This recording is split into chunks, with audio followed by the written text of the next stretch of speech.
สวัสดีค่ะโค้ชสีตามาแล้วนะคะวันนี้วันที่19นะคะวันที่19แล้วที่พวกเราได้เจอกันบนเพจเสกเงินล้านด้วยความสุขและสนุกบายโค้ชสีตานะคะวันนี้นะคะกับ5สัมผัสเพื่อโปรแกรมจิตพิชิตความมั่งคั่งแบบเร่งด่วนนะคะก่อนอื่นเลยเนี่ยเดี๋ยวโค้ชขอแนะนำตัวเองนิดนึงนะคะชื่อพัสิตาศักดิ์สิริธนากุลนะคะเป็น CEO ของ Stone Perfume Thailand นะคะน้ำหอมพลังงานหินนะคะแล้วก็เจ้าของเพจสร้างแรงบันดาลใจนะคะสร้างการลงมือทำแบบใหม่ให้กับผู้คนนะคะเพจนี้เลยนะคะชื่อว่าเสกเงินล้านด้วยความสุขและสนุกบ่ายโค้ชสิตานั่นเองมากันเร็วมากๆเลยนะคะสวัสดีน้องคองนะคะ CEO ภาคเหนือนะคะน้องก๊อฟนะน้องสาว Stone Perfume ที่น่ารักเลยนะคะใครเข้ามาแล้วนะกดไลค์กดแชร์เพราะวันนี้สำคัญมากๆนะคะยิ่งทำยิ่งได้ยิ่งให้ยิ่งมีนะคะขอเวลาโค้ชแบ่งปันเพื่อนๆเราสัก3 นาทีนะคะที่รักโอเคไหมวันนี้นะคะใครได้ฟังโค้ชจนจบนะชีวิตคุณเปลี่ยนไปเร็วติดสปีดแน่นอนสวัสดีค่ะน้องลูกตาลมาภาพชัดสัญญาณชัดมากเนาะขอเวลาโค้ช3 นาทีแบ่งปันเพื่อนๆเราสักครู่หนึ่งนะคะโอเคไหม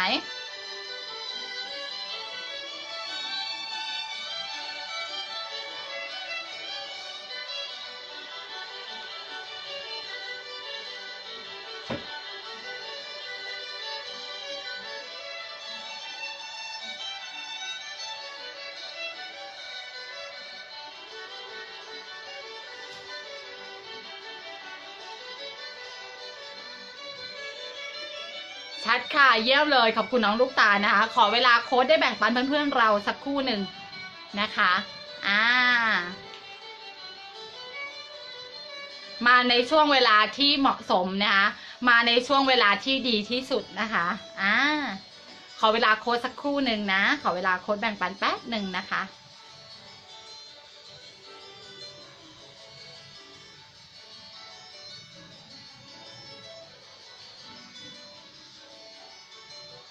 ยิ่งทำยิ่งได้ยิ่งให้ยิ่งมีนะคะวันนี้แบ่งปันไปก่อนเลยนะคะแบ่งปันไปก่อนเลยนะเรื่องราวดีๆคอนเทนต์แบบนี้นะคะพลาดไม่ได้ด้วยประการทั้งปวงค่ะเพราะชีวิตคุณจะเปลี่ยนไปหลังจากที่คุณได้โปรแกรมจิตอยู่กับโค้ชตรงนี้นะคะโอเคไหม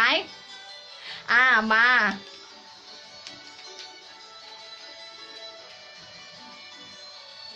ขอเวลาโค้ช3 นาทีนะคะแป๊บหนึ่งนะขอโค้ชแบ่งปันแป๊บเดียว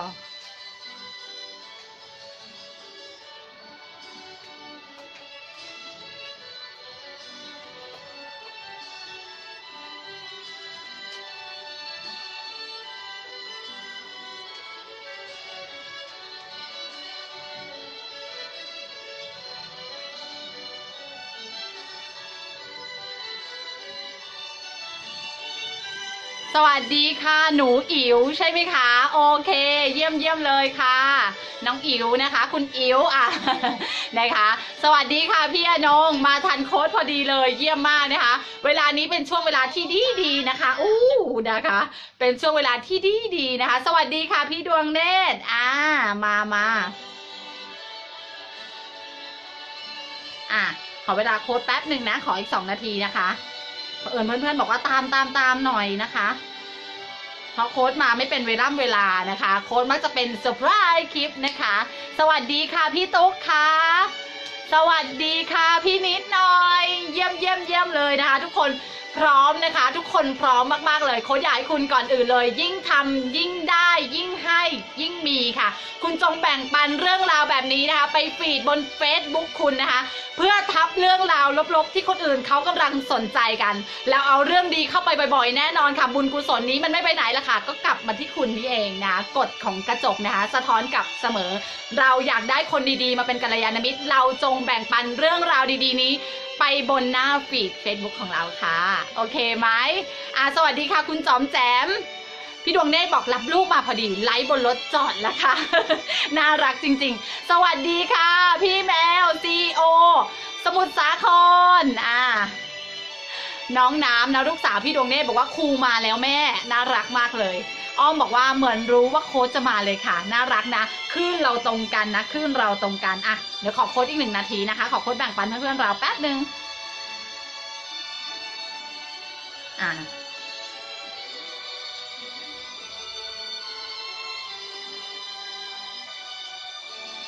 ไหนใครแชร์แล้วพิมพ์มาหน่อยว่าแบ่งปันเรียบร้อยค่ะโค้ชการันตีเลยว่าคุณแบ่งปันคลิปโค้ชไปเนี่ยไม่ว่ายอดขายคุณยอดธุรกิจของคุณความสัมพันธ์ของคุณดีขึ้นแน่นอนเพราะคุณกำลังแบ่งปันเรื่องราวดีๆนะมันเป็นกฎของจักรวาลค่ะเมื่อคุณให้คุณจะได้ค่ะต้องให้ก่อนค่ะคุณถึงจะได้โอเคไหม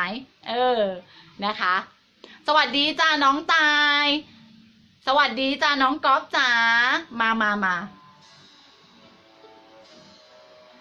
สวัสดีค่ะพี่นันพัฒน์น่ารักมากบอกแชร์เรียบร้อยหนูอิ๋วบอกเรียบร้อยค่ะพี่ตุ๊กบอกเรียบร้อยแล้วค่ะน้องสีตาพี่นิดหน่อยบอกเรียบร้อยค่ะน่ารักมากพี่แมวจ๋าบอกแชร์แล้วจ้าพี่ดวงเนตรบอกวันนี้มีคนทักว่าอ้วนเนตรบอกเลยฉันพลอยโชว์มาน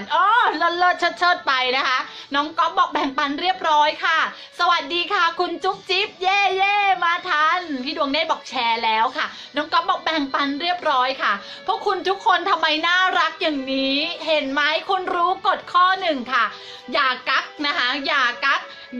กเรื่องราวดีๆค่ะจงปล่อยเขาให้หมดแม็กไปเลยมันคือกฎของจักรวาลเพราะเราปรารถนาดีกับเขาเราเลยแบ่งปันอย่ากลัวว่าลบค่ะบางคนไปกดไลค์นะ Facebook เขาฆ่ากันตายอะไรอย่างเงี้ยมันไม่โอเคนะคะเรากำลังดึงดูดเรื่องที่ไม่โอเคมาหาเราแต่เรื่องนี้ดีนักหนาค่ะคุณรู้ไหมว่าบางคนเขากำลังอยู่ในช่วงที่ไม่รู้จะเอายังไงกับชีวิตแล้วคุณได้แบ่งปันคลิปของโค้ชไปเขาไปเห็นอยู่ในหน้า Facebookคุณได้บุญกุศลมหาศาลขนาดไหนคุณกำลังช่วยคนนะคะคุณกำลังสร้างคุณค่าให้กับผู้คนค่ะยิ่งคุณให้คุณค่ามากกับผู้คนมากเท่าไหร่คุณก็ยิ่งมั่งคั่ง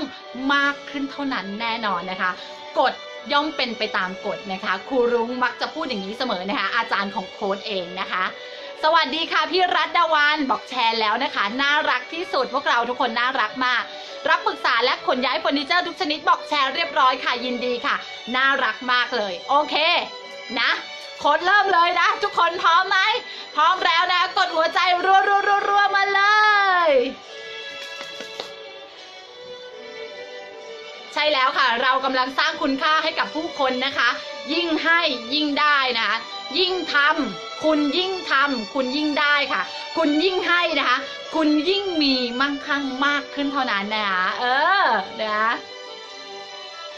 โค้ชการันตีเลยนะคะว่าวันนี้ชีวิตคุณจะเปลี่ยนไปถ้าคุณอยู่กับโค้ชมาจนถึงวันที่19แล้วเราใกล้จะจบคลาสนี้แล้วนะคะเป็นคลาสเปิดตัวของโค้ชเองนะคะ21วันที่สอนการตลาดให้คุณแบบฟรีด้วยหัวจิตหัวใจอันอิ่มเต็มที่สำคัญประสบการณ์นี้นะคะเป็นประสบการณ์จริงจากโค้ชคนนี้นะคะประสบการณ์ตรงที่ใช้ยังไงบอกแบบนั้นไม่มีกั๊กนะคะไม่มีกั๊กโอเคนะสวัสดีค่ะพี่ปูเห็นไหมน่ารักมากเลยทุกคนออกมายืนยันนะคะอ้วนเก่าเศรษฐีเรือทองนะคะบอกว่าสวัสดีค่ะโค้ชสิตาแชร์แล้วค่ะโค้ชค่ะโอเคน่ารักมากภาพชัดสัญญาณชัดเยี่ยมเลยนะโอเคไหมไม่ว่าสัญญาณเป็นอย่างไรนะคะขอให้คลื่นของเรา2คนขอให้คลื่นของพวกเราทุกคนจูนตรงกันเป็นพอค่ะคุณจงเปิดการรับนะคะที่คุณจะรับฟังข้อมูลที่ดีที่สุดในวันนี้นะคะจากการแบ่งปันของโค้ชให้คุณนะแบบ300% นะคะโอเคไหมเริ่มเลยทุกคนหัวใจมารัวเยอะแล้วนะคะมานะคะวันนี้นะคะ5สัมผัสนะคะเพื่อโปรแกรมจิตพิชิตความมั่งคั่งแบบเร่งด่วนสวัสดีค่ะพี่ปุ้มค่ะโค้ชกำลังจะเริ่มเลยนะวันนี้นะคะมีหลายๆคนบอกว่าโค้ชก็ทำแบบที่โค้ชบอกนะมันก็ดีระดับหนึ่งแต่หนูอยากให้มันสปื๊ดสปาร์ตอยากให้มันเร่งด่วนอยากให้มันเร็วมากกว่านี้หนูจะทำยังไงดีคะโค้ชขาสวัสดีค่ะพี่บุ๋มนครสวรรค์นะคะทุกคนก็บ บอกนะโอ้ยต้องรีบรับเลยนะพี่ดวงเนตรบอกชัดมากสวยมากขอบคุณมากค่ะนะคะดูทุกวันไม่มีพลาดนะคะคุณอวนเก่าเศรษฐีเรือทองนะพี่อนงบอกว่าขับรถไปฟังโค้ดไปเห็นรอยยิ้มโค้ดแล้วมีพลังมากๆเลยเลิฟนะคะคุณรู้ไหมว่าทุกครั้งที่คุณเปิดดูโค้ดเนี่ยคุณได้ไวเบรชั่นหรือคลื่นส่งสัญญาณที่โค้ดส่งให้คุณคือเวลค่ะคือความมั่งคั่งในทุกด้านค่ะและแฮปปี้ค่ะคือความสุขนั่นเองนะทุกครั้งที่คุณดูโค้ดทุกคลิปคุณจะได้แบบนี้กลับไปอย่างแน่นอนอันนี้ฟันธงนะคะเพราะโค้ดคือไวเบรชั่นด้านนั้นเลยนะคะโอเคสวัสดีค่ะคุณพิมพาวี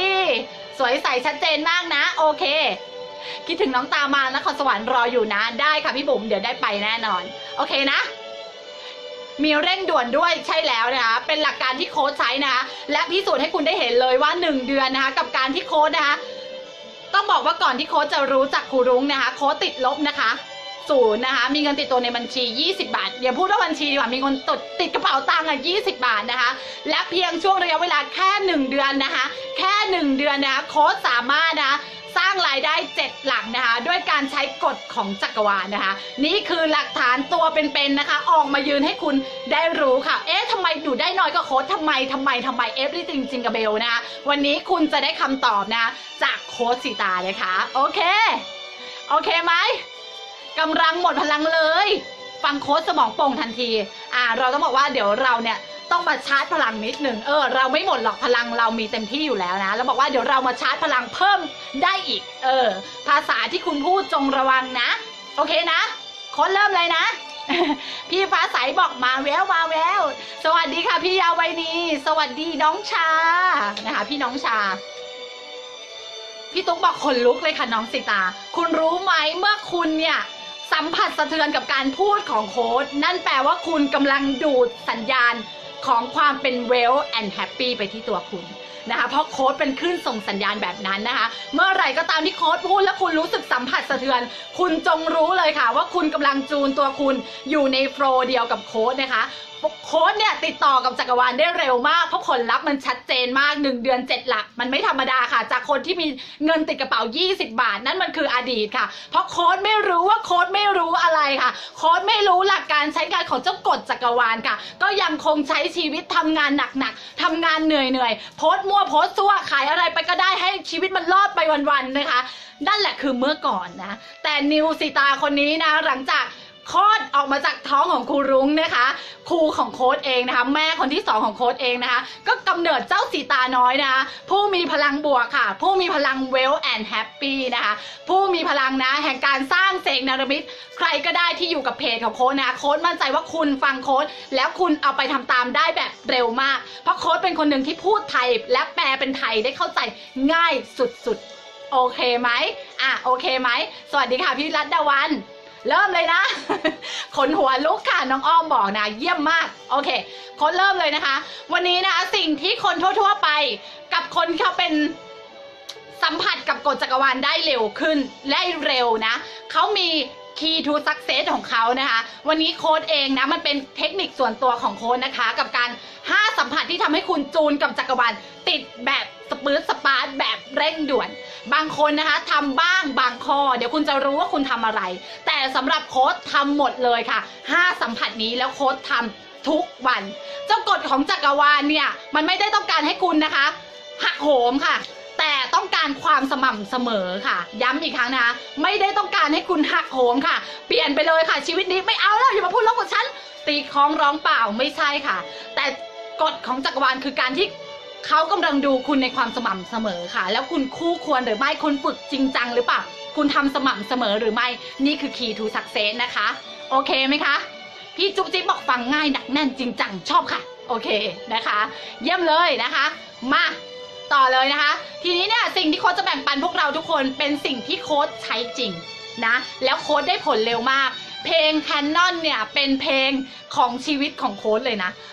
ทุกวันนะคะโค้ชมักจะเปิดเพลง Canon เกือบทุกช่วงเวลาแม้แต่จะนอนแม้แต่โค้ชนะนั่งสมาธิหายใจแบบอัลฟานะคะ488โค้ชก็ฟังค่ะโค้ชเขียนเป้าหมายโค้ชก็ฟัง Canon ค่ะ โค้ดปิดการรับทุกอย่างที่เป็นเชิงลบนะคะเพลงธรรมดาที่มีเนื้อหาเศร้าดราม่าทุกอย่างโค้ดปิดหมดไม่เอาค่ะเพราะฉันต้องการที่จะเปลี่ยนชีวิตค่ะเพราะอะไรคุณรู้ไหมมันเหลือ20 บาทอะคุณเข้าใจคนเหลือ20 บาทปะมันไม่ต้องคิดอะไรแล้วในเมื่อไอ้เคยคิดเหมือนเดิมไอ้เชื่อเหมือนเดิมไอ้ทำเหมือนเดิมมันเหลือ20 บาทอะและทำไมล่ะในเมื่อมีคนมาชี้ทางสว่างให้เรามีครูรุ้งมาชี้ทางสว่างให้เราแล้วทำไมเราถึงไม่เชื่อโค้ดเลยตั้งโปรแกรมจิตตัวเองทันทีค่ะว่าฉันคือสมองอัจฉริยะ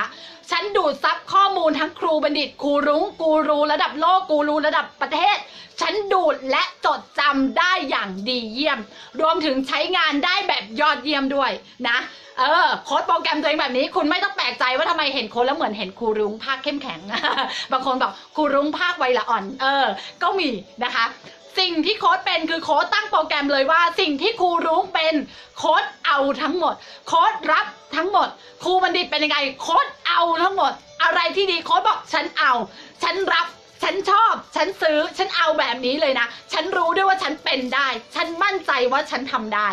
นี่คือสิ่งที่โค้ดพูดนะคะหลังจากฟังครูรุ้งและคุณเชื่อไหมว่าเกิดอะไรขึ้นกับโค้ดนะคะครูรุ้งพูดคำหนึ่งค่ะว่าจงเปิดรับการไหลของเงินค่ะและพระเจ้านะคะจะส่งเหตุการณ์หรือสถานการณ์มาให้คุณมากมายนะคุณจงทำโอกาสนั้นค่ะคุณจงทำโอกาสนั้นที่เขาหยิบยื่นมาให้แม้คุณลงมือทำแล้วมันไม่ได้สักเซสเท่าที่คุณตั้งหวังคุณจงบอกว่าเนี่ยแหละคือประสบการณ์ที่ทำให้คุณเก่งขึ้น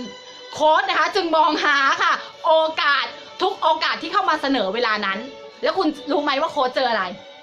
ตอนนั้นนะคะที่โค้ดเหลือ20 บาทสิ่งที่โค้ดเจออันแรกเลยคือการที่คนประมูลสินค้าในเน็ต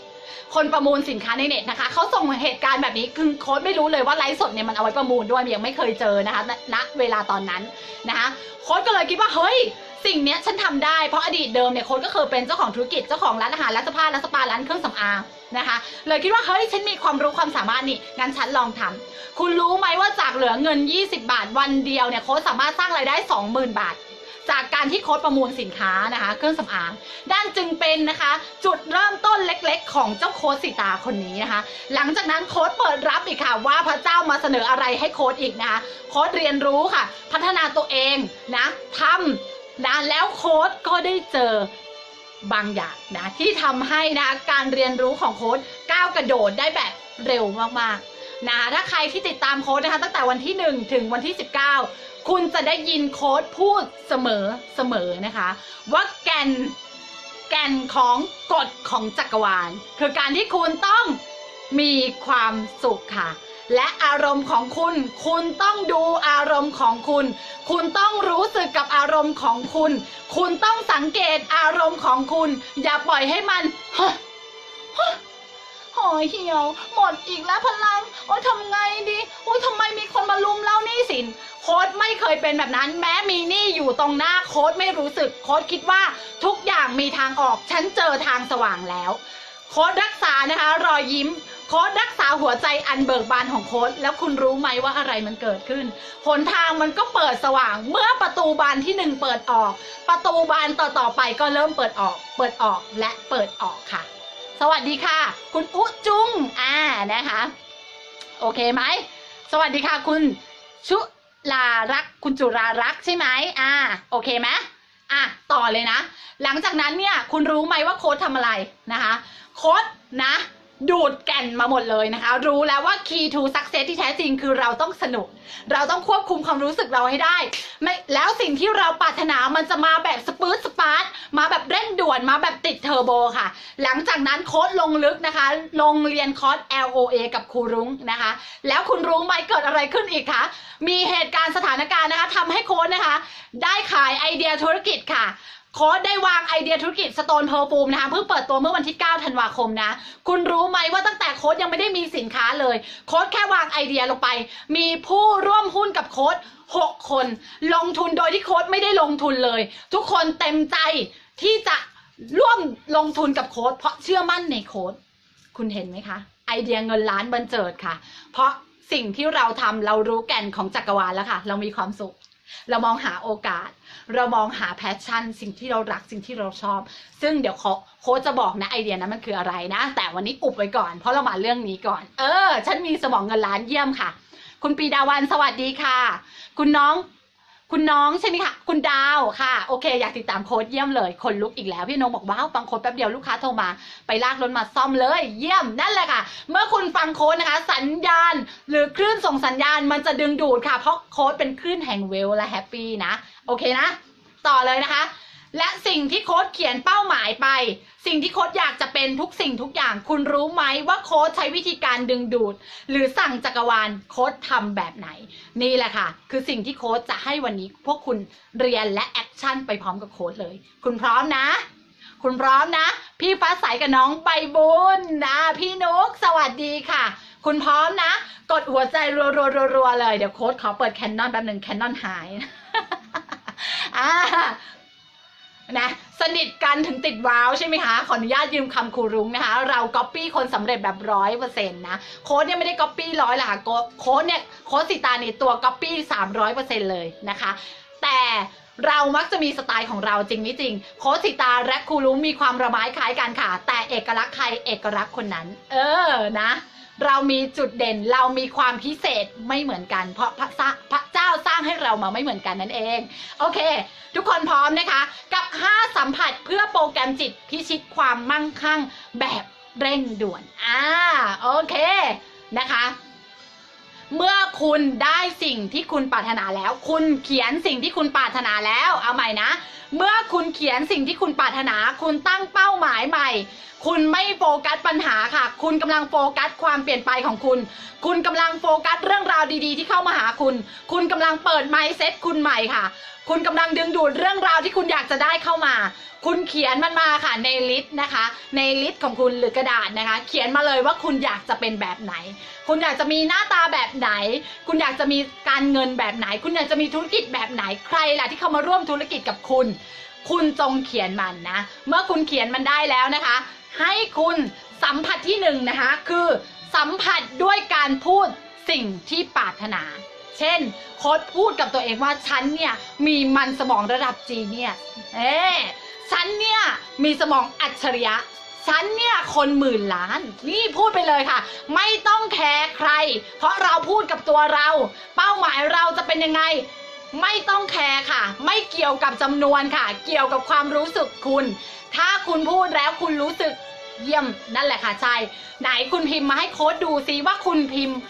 คุณรู้สึกนะคุณให้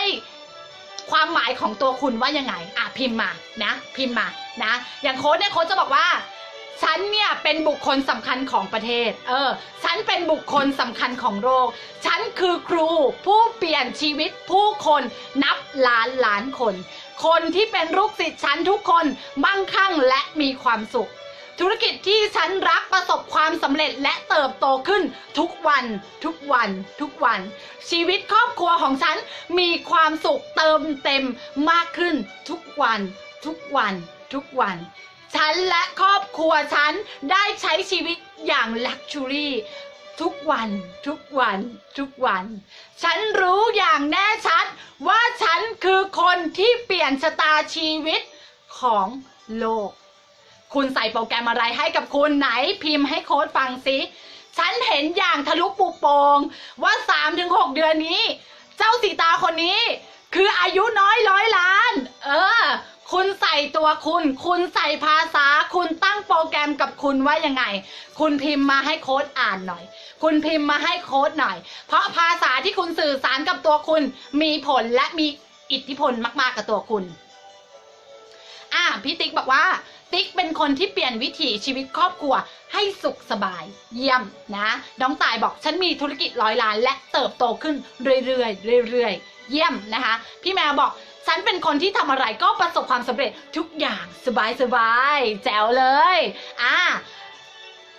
พี่นุ๊กบอกว่าฉันมีมันสมอง10,000 ล้านยอดเยี่ยมนะคะพี่บุ๋มฉันคือผู้สร้างตำนานแห่งความสำเร็จมั่งคั่งร่ำรวยในจักรวาลนี้ฉันมีความสุขเหลือเกินทุกนาทีที่ฉันหายใจสุดยอดนะคะน้องตายบอกฉันคือผู้พิชิตความมั่งคั่งฉันทำได้ทุกอย่างได้ดีเยี่ยมมากนะคะคุณอิ๋วบอกฉันเป็นคนที่ประสบความสำเร็จแบบง่ายๆสบายสุดยอดนะคะคุณจุ๊บจิ๊บบอกว่า ฉันเห็นอย่างทะลุปุโป่งว่า3เดือนนี้ฉันมีรายได้เดือนละ1 ล้านบาทแน่นอนสุดยอดนะคะพี่แม่บอกว่าฉันมีศักยภาพในการดูแลครอบครัวฉันนะฉันเอาใหม่นะฉันมีศักยภาพในการดูแลครอบครัวของฉันได้อย่างมีความสุขฉันเป็นเศรษฐีผู้ใจบุญว้าวสุดยอดน้องอ้อมบอกว่าอ้อมเป็นคนที่โชคดีที่สุดเยี่ยมนะคะพี่คณิตสาพัฒน์นะคะบอกฉันโชคดีฉันมีความสุขฉันมีพลังฉันมีเงิน10,000 ล้านอย่างอัศจรรย์โดยง่ายดายยอดเยี่ยมมากเพราะคุณทุกคนทำไมเก่งขนาดนี้นะคะพี่ดวงแน่บอกว่าฉันเป็นแม่เหล็กดึงดูดเงินทองไหลเข้ามาหาฉันดึงดูดเร้าใจว้าวนะคะทุกคนคิดถึงฉันสว่างมากมีคนอยากเข้ามาร่วมงานมากมายยอดเยี่ยมมากนะคะพี่แมวบอกว่าฉันมีความมั่งคั่งล้นเหลือในทุกๆด้านของชีวิตคุณรู้ไหมว่าสิ่งที่คนพิมพ์ออกมาเนี่ยเมื่อคุณคิดได้ทันทีเมื่อโค้ดบอกคุณปุ๊บคุณพิมพ์ได้ทันทีว่าคุณเป็นอะไรคุณนี่แหละค่ะคุณกำลังจูนอยู่ในโฟลว์ของจักรวาลค่ะแต่เมื่อไหร่ที่โค้ดให้คุณพิมพ์คุณนึกไม่ออกคุณยังไม่เข้าใกล้จักรวาลนะเพราะคุณไม่เคยคิดจะใส่ภาษากับตัวคุณเคยได้ยินจิตเป็นนายกายเป็นบ่าวใช่ไหมคะคุณจงใส่ภาษาเดี๋ยวนี้ค่ะว่าตัวคุณเป็นคนแบบไหนคุณต้องพิมพ์ได้ทันทีเพราะมันเป็นสิ่งที่คุณปรารถนาจงอนุญาตให้ตัวคุณได้เปิดประสบการณ์ความปรารถนาในหัวใจของคุณเองค่ะคุณจงเปิดมันและพิมพ์บอกโค้ดมาค่ะโค้ดรอนะคะที่จะเป็นลมใต้ปีกให้คุณอยู่นะโอเคไหมน้องค้องบอกว่าฉันคือเศรษฐีคนใหม่เยี่ยมเลยพี่นันทยาสวัสดีค่ะ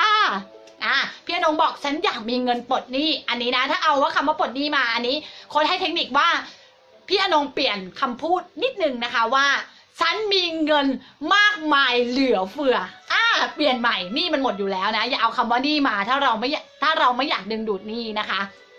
เพราะโค้ดไม่ใช้คำว่าหนี้นะอันนี้โค้ดบอกคีย์ของโค้ดให้นะคะ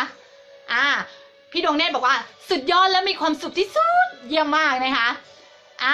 พี่นกบอกว่าฉันดึงดูดความโชคดีในทุกๆด้านใช้ชีวิตอย่างมั่งคั่งเหลือเฟือเงินมันหาง่ายมากเยี่ยมค่ะฟีลลิ่งมาเต็มนะคะ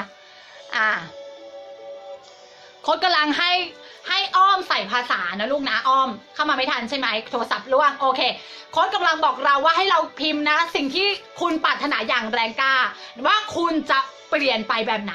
คุณต้องการให้ชีวิตคุณเป็นแบบไหนไม่สำคัญกับจำนวนเงินค่ะไม่สำคัญกับชีวิตที่เป็นอยู่ไม่สำคัญกับหนี้สินค่ะไม่ต้องคิดค่ะไอ้เรื่องลบๆค่ะกองมันไว้ข้างๆค่ะจงคิดว่าชีวิตที่คุณอยากจะเป็นมันเป็นแบบไหนคุณจงพิมพ์ต่อเนื่องสัก10อย่างโปรแกรมจิตสัก10อย่างอันนี้ครูรุ้งบอกนะคะเมื่อเราพูดนะอะไรก็ตามคำพูดดีๆไปสัก10อย่างจิตใต้สำนึกมันเชื่อค่ะและมันรับรู้เมื่อคุณพิมพ์มา1แล้วโฟมันไหลคลื่นมันไหลออกมาว่าโหฉันอยากเป็นอย่างนี้อยากเป็นอย่างนี้อยากเป็นอย่างนี้คุณจงพิมพ์ต่อกันและมันจะถูกจูนเข้าจิตใต้สำนึกจูนเข้าจิตใต้สำนึกของคุณแบบง่ายดายค่ะนี่นะพิมพ์มาเลยนะคุณจอมแจมจอมแจมนะบอกว่าฉันคือคนเก่งและประสบความสำเร็จทุกๆด้านเยี่ยมนะคะพี่นันทยาบอกฉันเป็นมหาเศรษฐีอันดับโลกสุดยอดนะคะพี่ปูบอกสุดยอดมากๆเลยค่ะน้องสีตานะคะเยี่ยมมากเลยนะคะคุณปีดาวันบอกฉันคือมหาเศรษฐีผู้สร้างมหาเศรษฐีให้กับโลกนี้โค้ชชอบคำนี้มากสุดยอดนะคะเยี่ยมเลยนะโอ้โหความฝันเราใกล้เคียงกันมากเลยนะพี่แมวบอกฉันสามารถเสกสร้างเนรมิตเงินเนรมิตความโชคดีเนรมิตความสุขได้อย่างง่ายๆสบายๆโค้ชชอบคำนี้มากง่ายๆสบายๆเพราะโค้ชนะใช้คำนี้บ่อยๆทุกวันเลยคุณอิ๋วบอกว่าฉันคือผู้เนรมิตความสวยให้กับสาวๆบนโลกนี้แจ่มมากนี่นะต้องไปติดตามคุณอิ๋วนะเพราะคุณอิ๋วนี่จะเนรมิตให้เราสวยนะแจ๋วเลยคุณรินาดาบอกฉันรวยและสุขเวอร์แจ๋วนะคุณดงเนตรบอกว้าวโลกใบนี้มีเรื่องราวดีๆแบบนี้ด้วยขอบคุณมากเยี่ยมเลยได้เลยค่ะคุณจำแจมบอกฉันมีเงินมากมายเหลือเฟือมั่งคั่งสุดยอดมากค่ะคุณนันทพัฒน์บอกว่าฉันเห็นอย่างทะลุปุโป่งว่าฉันมั่งคั่งและ ร่ำรวยนี่เมื่อคุณพิมพ์ภาษาจักรวาลว่าฉันเห็นอย่างทะลุปุโป่งคุณกำลังนะใส่ภาษาที่ทรงประสิทธิภาพเข้าสู่จิตใต้สำนึกของคุณเข้าจิตใต้สำนึกของคุณคุณกำลังใส่ภาษาจักรวาลที่ทรงประสิทธิภาพเข้าสู่จิตใต้สำนึกของคุณแล้วเขาจะรับและเชื่อคุณนะคะโอเคบายคุณต้นใช่ไหมคะบอกว่าฉันคือผู้สำเร็จทุกอย่างอย่างง่ายดายร่ำรวยมั่งคั่งนะแจ๋วมากนะคะน้องก๊อฟบอกว่าฉันมีสมอง10,000 ล้านคิดและนึกอะไรก็เป็นเงินเป็นทองไปหมดนะสัมผัสไมดัสนะคะพี่แมวบอกว่าฉันสามารถช่วยเหลือผู้คนได้มากมายโอ้โหพวกคุณทุกคนสุดยอดมากๆสุดยอดมากๆสุดยอดมากๆคุณพรทิพย์บอกว่าต่อไปนี้ฉันจะประสบความสำเร็จในทุกๆด้านเยี่ยมค่ะคุณจำแจมบอกว่าฉันคือแม่เหล็กดึงดูดเงินจากทุกทางและทุกสกุลเงินเยี่ยมเปิดรับมันทุกสกุลเลยค่ะคุณน้องตายบอกฉันคือเจ้าแม่แห่งความสวยงามสุดยอดมากคุณจีนบอกฉันมีเงินมากมายเหลือเฟือแจ๋วค่ะพี่บูมนครสวรรค์บอกฉันสวยแล้วรวย10,000 ล้านเลิศๆนะคะนะคะเพราะคุณทุกคนสุดยอดมากๆนะโค้ดต่อเลยนะโค้ดต่อเลยนะโอเคเมื่อคุณได้พิมพ์สิ่งที่คุณปรารถนามาสู่โค้ดแล้วสิ่งที่คุณพิมพ์นั้นคุณรู้สึกกับมันไหมคะโค้ดจะให้เทคนิคหนึ่งเลยนะคะข้อหนึ่งเลยนะคะในการสัมผัสที่ทำให้คำพูดของคุณเนี่ยข้อหนึ่งมันคือคำพูดถูกไหมคะข้อหนึ่งเนี่ยคำพูดของคุณหรือภาษาของคุณจะเป็นตัวจูนกับจักรวาลและทำให้ตัวคุณทานฟอร์มหรือเปลี่ยนไปโดยที่คุณไม่รู้เนื้อรู้ตัวคุณจะได้รับเรื่องราวผู้คนข่าวดีเงินทองความรักหน้าเด็กอะไรอย่างเงี้ยมาแบบง่ายดายโดยที่คุณไม่รู้ตัวจากการที่คุณโปรแกรมจิตค่ะด้วยภาษาอันทรงพลังชัดเจนเนาะนะคะเมื่อคุณใส่ภาษาเสร็จแล้วสิ่งที่คุณต้องสัมผัสที่2เลยนะคะเมื่อกี้สัมผัสด้วยคำพูดแล้วนะสัมผัสที่2ค่ะคือคุณต้องสัมผัสด้วยร่างกายค่ะเมื่อคุณพูดนะคะคุณจงมีอารมณ์ร่วมนะหรือบางคนบอกว่าฉันแข็งแรงมากคุณสัมผัสไปที่ร่างกายคุณฉันคือสุดยอดที่สุดของโลกเว้ยแบบเนี้ยคุณใส่ภาษาแบบไหนก็ได้ฉันคือผู้วิชิตเดี๋ยวนะฉันคือสุดยอดฉันคือผู้วิชิตฉันรู้อย่างแน่ชัดว่าฉันคือมหาเศรษฐีผู้ใจบุญเหลือเฟือและแบ่งปันเห็นไหมคุณกำลังออกภาษากายของคุณไปด้วยแบบนี้นะคะจักรวาลชอบมากเมื่อคุณส่งภาษากายร่วมไปกับการพูดของคุณคำพูดของคุณนั้นมันจะทรงประสิทธิภาพขึ้นหลายเท่าคุณจงใส่ภาษากายค่ะสัมผัสที่2นะคือการที่คุณต้องสัมผัสภาษากายของคุณฉันหน้าเด็กมากๆฉันอายุ18ชัดๆฉันเนี่ยมันเศรษฐี10,000 ล้านฉันเนี่ยมันคือบุคคลสำคัญของโลกเว้ยคุณจงใส่ภาษากายของคุณทันทีค่ะในขณะที่คุณพูดโอเคไหมโอเคไหมนะพี่จุ๊บบอกฉันคือสุดยอดมันต้องอย่างนั้นนะคะพี่ก้อยบอกฉันคือเศรษฐีผู้ยิ่งใหญ่และใจบุญเยี่ยมนะคะฉันคือเศรษฐีผู้ยิ่งใหญ่และใจบุญใส่ภาษากายลงไปกับคำที่คุณพูดกับภาษาที่คุณโปรแกรมกับตัวคุณนั่นคือสัมผัสที่2ค่ะที่โค้ชใช้ทุกวันค่ะสัมผัสที่3ค่ะนะคะคือการสัมผัสด้วยการได้ยินค่ะคุณได้ยินเสียงที่คุณพูดค่ะคุณได้ยินเพลงแคนนอนที่โค้ดเปิดค่ะเมื่อคุณพูดคุณสัมผัสกับร่างกายแล้วตัวคุณรู้สึกสัมผัสสะเทือนกับสิ่งที่คุณพูดนั่นแปลว่าคุณจูนกับจักรวาลติดค่ะนั่นคือสัญญาณที่บ่งบอกว่าคุณจูนหรือคุณอยู่ในโฟลว์ของจักรวาลคุณกำลังอยู่ในโฟลว์ของจักรวาลเมื่อคุณรู้สึกขนลุกสัมผัสสะเทือนหัวใจเต้นแรงหายใจเหมือนจะไม่ทันตื่นเต้นนั่นแหละค่ะคุณกำลังอยู่ในโฟลว์ของจักรวาลค่ะคุณจงได้ยินนะสิ่งที่คุณพูดเสียงของคุณมันกำลังเข้านะไปอยู่ฝังประทับประทาบอยู่ในจิตใต้สำนึกของคุณและคุณกำลังต่อคลื่นส่งสัญญาณนี้กับจักรวาลค่ะโอเคไหมสัมผัสที่3นะคะคือการสัมผัสด้วยการได้ยินทุกครั้งที่คุณพูดเป้าหมายที่คุณอยากได้คุณอยากจะเป็นแบบไหนโค้ชแนะนำนะคะให้คุณเปิดเพลงที่จะเชื่อมต่อกับจักรวาลนั่นคือเพลงแคนนอนเพราะโค้ชใช้แบบนี้แล้วโค้ชเห็นผลสร้างรายได้7 หลักภายใน1 เดือนโดยการที่โค้ชทำแบบนี้ทุกวัน ทุกวันและทุกวันค่ะทุกวันนี้โค้ดก็ทำค่ะนะคะโอเคนะสัมผัสที่4ค่ะสัมผัสที่4นะคะสัมผัสนี้สำคัญมากๆนะคะเพราะว่าบางคนเนี่ยพูดทำแต่หัวใจของคุณมันไม่ไปกับเป้าหมายที่คุณพูดในใจคุณมันแย้งอะในใจคุณมันค้านอะจะได้เหรอวะเฮ้ย10,000 ล้านเลยเยอะไปเฮ้ยอายุน้อย100 ล้านเลยเหรอวะเฮ้ยกูสวยเหรอเนี่ยเฮ้ยกูเด็กเหรอวะในใจมันค้านอะคุณเข้าใจสิ่งที่โค้ดพูดไหมเมื่อไหร่ที่คุณมีต่อมต่อมไม่มั่นใจใช่เปล่าวะลังเลสงสัยเมื่อนั้นคุณcancel ค่ะคุณไม่รับคุณไม่เอาแล้วไอ้สิ่งที่คุณอยากได้คุณพูดให้ตายค่ะคุณได้ยินให้ตายค่ะคุณเขียนให้ตายค่ะคุณทำยังไงให้ตายค่ะคุณไม่ได้เลยสิ่งที่คุณต้องรู้มากๆสัมผัสนี้สำคัญมากๆนะดอกจันตัวโตคุณต้องสัมผัสจากหัวใจของคุณมันเชื่อมกันหมดเลยนะ5สัมผัสนี้คุณต้องสัมผัสด้วยหัวใจของคุณอันอิ่มเต็มคุณมั่นใจเลยว่าไอ้สิ่งที่คุณพูดเนี่ยฉันมีมันสมอง10,000 ล้านฉันเป็นได้แน่นอนฉันเห็นอย่างทะลุปุโป่งว่าฉันนี่แหละคือคนที่มีสมองระดับอัจฉริยะฉันนี่แหละคือคนที่มีมันสมอง10,000 ล้านฉันนี่เหรอเสกสร้างเนรมิตได้ทุกอย่างคุณเห็นแบบนั้นคุณรู้สึกแบบนั้นด้วยหัวใจอันอิ่มเต็มของคุณทุกครั้งที่คุณพูดเป้าหมายของคุณนะคะจงยิ้มค่ะคิดให้น้อยสนุกให้เยอะคิดให้น้อยสนุกให้เยอะอย่าไปเคร่งเครียดกับมันกูต้องทำได้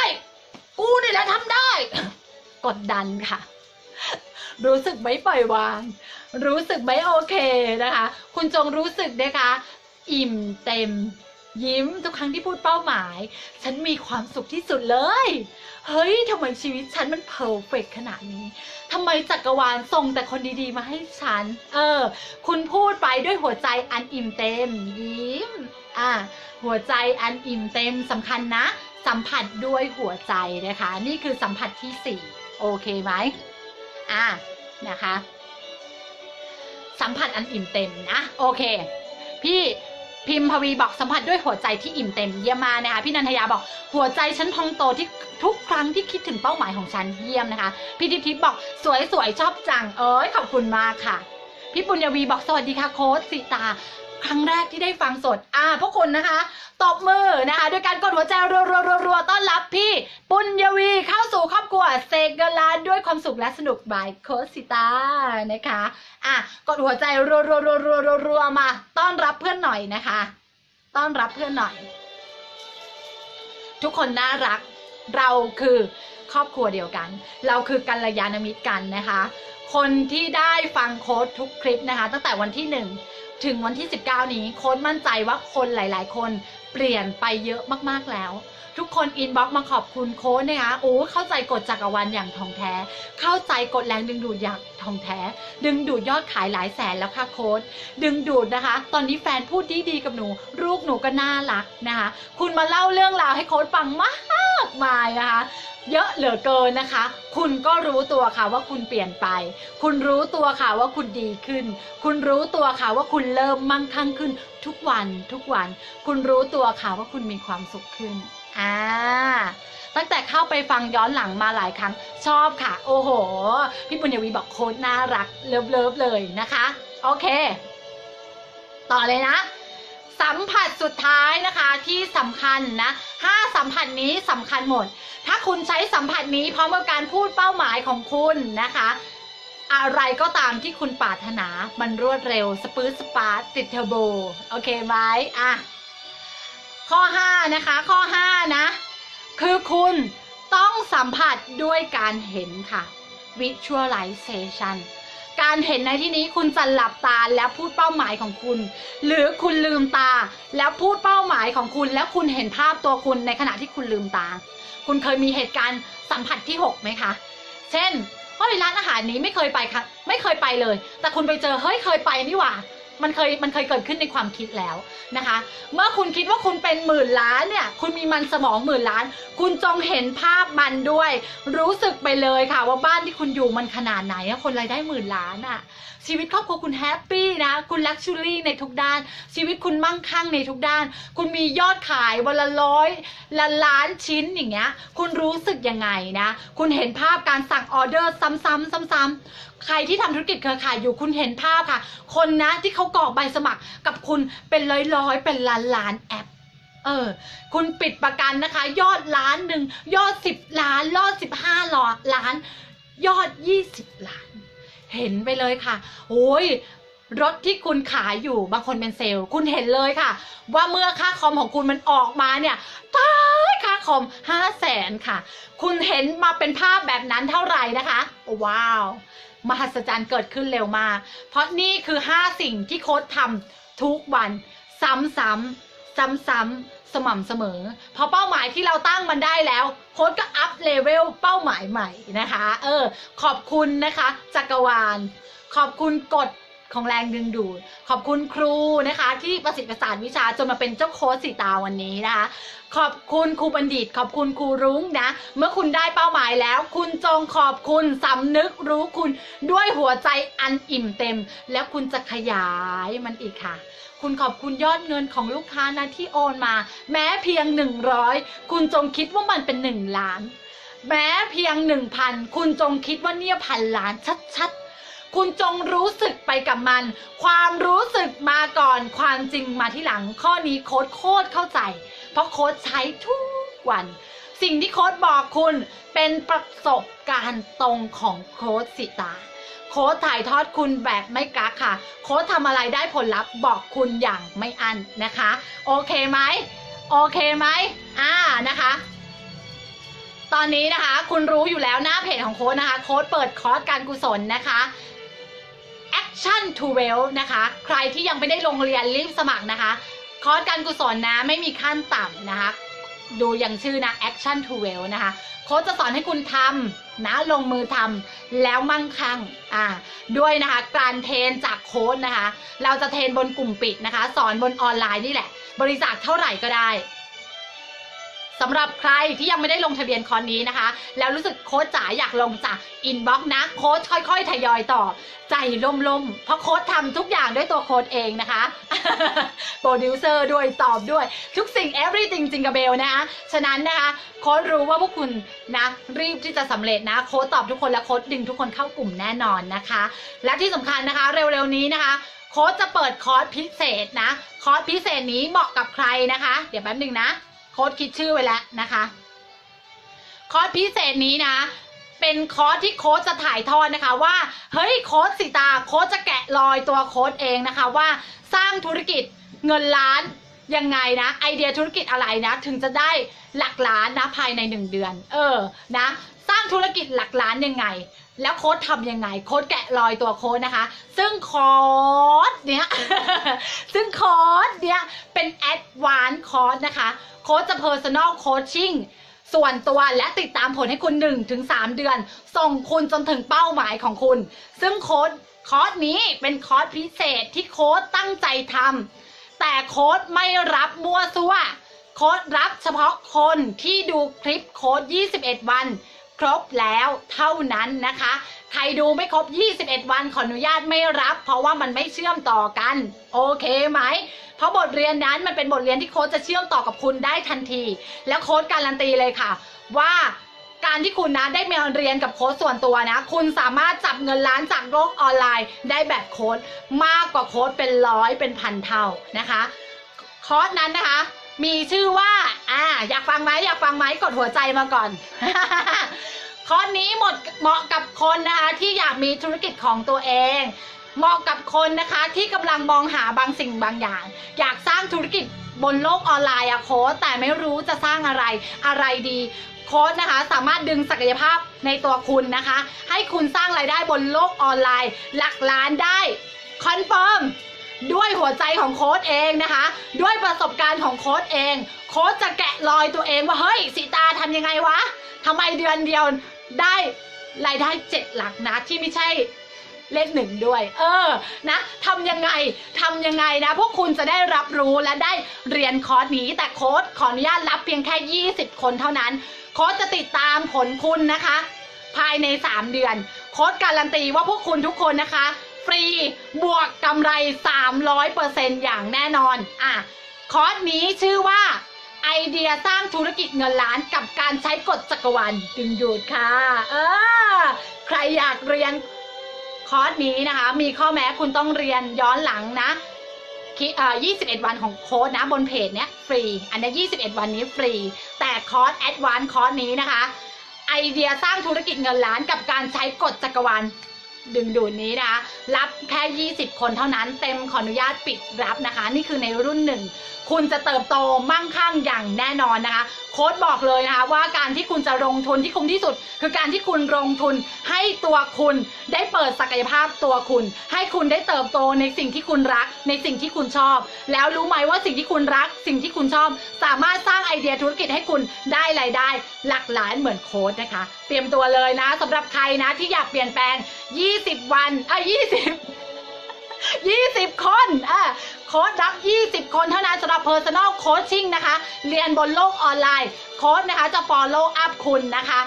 1-3 เดือนจะมีการติดตามผลดูแลนะคะและคุณนะคะจะเป็น X-Men รุ่นแรกของโค้ดนะคะโค้ดมั่นใจเหลือเกินค่ะว่าคนที่ได้มาคุณคือคนที่จักรวาลจัดสรรให้โค้ดแล้วโอเคไหมเดี๋ยวโค้ดแวะอ่านพวกเรานิดนึงนะคะพี่บุญยวีบอกอยากเรียนค่ะโอเคนะคะเยี่ยมเลยนะคะโค้ดบอกเลยว่าคอร์สนี้พวกคุณจะสามารถการันตีรายได้เลยนะโค้ดมั่นใจว่าคุณมีรายได้หลักล้านถ้าคุณเรียนและแอคชั่นตามที่โค้ดบอกนะคะเพราะโค้ดแกะรอยตัวโค้ดเองเพราะโค้ดสำเร็จไวมากจากคนมีเงินในกระเป๋า20 บาททำยังไงถึงสร้างรายได้หลักล้านภายใน1 เดือนนะคะโค้ดแกะรอยและบอกคุณแบบไม่กักนะคะ Personal Coaching X-Men รุ่นแรกของโค้ดสีตานะคะโอเคโปรหนิงบอกสดใสพลังเยอะมากๆเยี่ยมเลยนะพี่ปุญญวีบอกอยากเรียนค่ะพี่นิดหน่อยบอกอยากเรียนค่ะเยี่ยมมากนะคะเดี๋ยวรอประกาศนะคะราคาคอร์สพร้อมกันนะคะพี่ก้อยบอกว่าแค่ฟังพลังมาล้นจอคุณดูคุณเห็นโค้ดมือสั่นไหมนะนี่คือการปล่อยของปล่อยพลังดูมือสั่นมากนะคะเพราะว่าโค้ดรู้อย่างแน่ชัดว่าคนที่จะมาเป็น X-Men รุ่นแรกของโค้ดคุณจะมาเป็นแสงสว่างให้กับประเทศนี้ค่ะคุณจะมาเป็นแสงสว่างให้กับโลกนี้ค่ะและโค้ดกำลังจะสร้างนะคะมหาเศรษฐีรุ่นใหม่อีก20 คนไปกับโค้ดไม่เกี่ยวกับอายุค่ะไม่เกี่ยวกับการศึกษาค่ะไม่เกี่ยวกับอะไรทั้งสิ้นค่ะมีข้อแม้เพียงข้อเดียวค่ะคุณต้องย้อนดูคลิปโค้ดนะคะตั้งแต่วันที่1ถึงวันนี้แค่นั้นเองนะคะคุณก็มี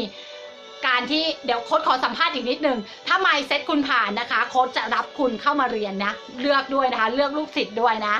เพราะว่าเราการันตีถึงรายได้อยู่แล้วนะคะก็เลยอยากจะเลือกลูกศิษย์นิดนึงนะคะพี่ก้อยบอกแค่ฟังพลังมาล้นจอเลยโค้ดพี่ทิพย์บอกเรียนด้วยค่ะคุณปีดาวันบอกอยากเรียนด้วยค่ะโค้ดนะคะเยี่ยมนะคะพี่อนงบอกลงทะเบียนด่วนนะคะพี่ก้อยบอกเรียนด่วนเลยนะคะเยี่ยมนะคะทุกคนยอดเยี่ยมมากนะคะสักครู่นะโค้ดนี่มือสั่นเลยนะคะเนี่ยพี่นันทยาบอกเรียนพี่ยาวนีบอกดูดของนะคะนี่ในมือยังไม่หายสั่นนี่เห็นไหมวันนี้ไม่ได้แกล้งสั่นนะคะที่สั่นจริงนะคะรีบดูคุณมีเวลาค่ะนะแล้วคุณอย่าลืมลงคอร์สการกุศลนะคะบริจาคเท่าไหร่ก็ได้โค้ดเอาเงินถวายแม่ชีสุภาพรตะเภาพงษ์นะคอร์สการกุศลเรียน5 วันนะคะ Action to Wealth นะกี่บาทก็ได้ค่ะ1 บาท100 บาท1,000 บาท10,000 บาทแล้วแต่คุณเลยนะคะโค้ดจะเอาเงินทั้งหมดนะคะไปถวายแม่ชีสุภาพรตะเภาพงษ์นะแล้วแต่แม่ชีจะเอาไปร่วมบุญต่อบุญอันไหนเราถวายท่านก่อนเลยโค้ดก็ร่วมไปส่วนตัว 10,000 บาทนะคะแล้วที่เหลือพวกเราแล้วแต่เราร่วมบุญด้วยกันโอเคไหมพี่จูบอกเรียนคุณเควราใช่ไหมคะสวัสดีค่ะโค้ดจะจบพอดีเลยนะคะคุณพันนีบียอนเซ่บอกอยากเรียนนะคะคุณจุรารักษ์บอกเรียนค่ะโค้ดการันตีนะคะว่า20 คนที่เป็น X-Men รุ่นแรกของโค้ดคุณจับเงินล้านแน่นอนอย่างเร็วด้วยนะคะโค้ดมั่นใจว่าบางคนนะอาจจะสร้างได้1 เดือนล้านเลยเหมือนโค้ดเลยเพราะโค้ดแกะรอยตัวโค้ดเองบางคนอาจจะ3 เดือนที่โค้ดติดตามคุณโค้ดให้คอนเทนต์คุณโค้ดดูแลคุณนะคะโค้ดจะเป็นพี่เลี้ยงคุณค่ะโอเคไหมใครยังไม่ได้ย้อนดู1 ถึงวันที่ 21จงย้อนดูไล่ลำดับให้ถูกนะจ๊ะที่รักดูตั้งแต่วันที่1เลยนะไล่มานะคะและเตรียมตัวนะคะสำหรับใครอยากเป็นเหล่า X-Men นะคะสามารถอินบ็อกซ์มาสอบถามโค้ดได้นะโค้ดขอสอบถามคุณข้อมูลเบื้องต้นก่อนว่า mindset คุณได้ไหมถ้า mindset คุณผ่านโค้ดจะรับคุณนะคะแต่โค้ดจะประกาศราคาคอร์สหน้าเพจนะคะโค้ดบอกเลยว่าการลงทุนที่คุ้มค่าที่สุดย้ำอีกครั้งหนึ่งว่า การลงทุนที่คุ้มค่าที่สุดคือการที่คุณเรียนรู้ค่ะและพัฒนาตัวเองนะคะได้อย่างคนสำเร็จวันนี้ Key to Success ที่โค้ชสำเร็จมาโค้ชจะถ่ายทอดให้คุณแบบไม่มีกั๊กทุกคลิปของโค้ชเป็นการปล่อยพลังแบบ 300% โค้ชรู้ว่าคุณก็รู้นะคะและโค้ชก็รู้ว่าคุณรักโค้ชและโค้ชก็รักคุณมากโค้ชรู้ค่ะว่าพลังของความรักของโค้ชนะคะไปดึงดูดให้พวกคุณเข้ามาติดตามโค้ชจนวันนี้ขอบคุณจักรวาลค่ะที่ทำให้พวกเรามาเจอกันนะขอบคุณพวกคุณทุกคนมากนะคะที่รับฟังโค้ชจนถึงตอนนี้นะโค้ชมั่นใจว่าคุณฟังโค้ชแล้วคุณสามารถเอาไปใช้ได้ทันทีคุณจะเปลี่ยนแปลงชีวิตคุณจากครอบครัวไปสู่เพื่อนร่วมงานนะคะไปสู่สังคมนะคะแห่งความดีสังคมแห่งความสุขนะคะพวกเราทุกคนนะจะเป็นแสงเทียนเล่มเล็กๆค่ะที่เมื่อรวมตัวกันนะคะมันจะสว่างสวยทั่วประเทศไทยนั่นเองโอเคไหมเลิฟยูทุกคนนะคะวันนี้โค้ชสิตาออกมาประกาศตัวตนอย่างชัดเจนมากๆเลยฉันเห็นอย่างทะลุปุโปร่งค่ะว่าคนที่ติดตามฉันว่าคนที่เป็นลูกศิษย์ของฉันบางครั้งมีความสุขมากขึ้นและมากขึ้นแบบอันลิมิเต็ดค่ะรักพวกคุณทุกคนนะ ผ่อนได้ไหมคะ เดี๋ยวโค้ชจะพูดยังไงดี กอดคุณพันนี่นะคะพี่รัตดาวันบอกว่าขอบคุณค่ะโค้ชสีตาเลิศนะคะรักนะพี่นันทยาบอกขอบคุณพลังอันเปี่ยมล้นที่โค้ชส่งให้ขอบคุณนะคะพลังโค้ชเหลือเฟือค่ะแบตโค้ชจะหมดแล้วโค้ชส่งพวกคุณนะคะโค้ชส่งพวกคุณนะคะไปทำภารกิจชีวิตอันมั่งคั่งไปทำภารกิจชีวิตที่มีความสุขค่ะจงนำรอยยิ้มนี้และความสว่างไสวในตัวคุณแบ่งปันให้กับผู้คนค่ะผู้คนเรื่องราวนะคะเขากำลังรอฟังข่าวดีจากคุณเขากำลังรอฟังคุณค่ะเขากำลังรอดูคุณค่ะในการเปลี่ยนไปที่แบบก้าวกระโดดของคุณ21วันที่คุณติดตามโค้ชนะคะโค้ชการันตีว่าบางคนเขายังอยู่บนพื้นดินแต่พวกคุณไปอวกาศแล้วค่ะขอบคุณที่ติดตามนะคะรักพวกคุณทุกคนเลยจบพอดีนะคะพี่สุรินดานะคะขอบคุณพี่สุรินดาค่ะขอบคุณพี่พันนีนะคะขอบคุณน้องคองด้วยนะจ๊ะขอบคุณพี่ยาวินีนะรักพี่ยาวินีเช่นกันนะคะขอบคุณคุณออนอุสาขนลุกเลยนะคุณกำลังรับพลังนั้นไปขอบคุณพี่เควารานะคะขอบคุณพี่อนงขอบคุณคุณสายสมรค่ะขอบคุณคุณปีดาวันค่ะขอบคุณพี่นันทยาค่ะโอเคไหมขอบคุณพี่จุรารักษ์นะคะขอบคุณคุณอวนเก่าเศรษฐีเรือทองค่ะขอบคุณพี่รัตดาวันนะขอบคุณคุณพิมพาวีค่ะขอบคุณคุณนัทค่ะขอบคุณเลยขอบคุณพี่ก้อยจ๋าด้วยนะจ๊ะขอบคุณคุณทิพย์จ้าขอบคุณพี่จุ๊กค่ะพี่จุ๊กค่ะขอบคุณคุณสายสมรค่ะขอบคุณพี่นุ๊กค่ะพี่นุ๊กค่ะพี่นุ๊กโคราชนะคะขอบคุณนะคะน้องตายด้วยนะลูกน้องตายนะคะค่าเรียนเท่าไหร่เดี๋ยวโค้ชประกาศอีกทีนะคะรับรองว่ากำไรล้วนๆค่ะคุณนะคะขอบคุณคุณสุพิชยาดาค่ะอินบ็อกซ์เลยนะคะใครที่อยากเป็น X-Men ของโค้ชรุ่นแรกนะคะขอบคุณมาดามเล็กซี่ด้วยนะจ๊ะเลิฟนะคะขอบคุณโปหนิงด้วยค่ะขอบคุณคุณปุญญาวีค่ะขอบคุณพี่นิดหน่อยค่ะขอบคุณคุณปีดาวันค่ะโอเคเดี๋ยวโค้ชขออนุญาตส่งพวกเราทุกคนเท่านี้นะเพราะแบตมันไปแล้วรักพวกคุณทุกคนอยากให้รู้ว่ารักกันเรารักกันขอบคุณพวกคุณทุกคนนะรักค่ะจงดูดพลังแห่งเวลค่ะจงดูดพลังแห่งแฮปปี้ค่ะโค้ชให้คุณมากกว่าโค้ชเป็น100เป็นล้านเท่าค่ะไปแล้ว Love you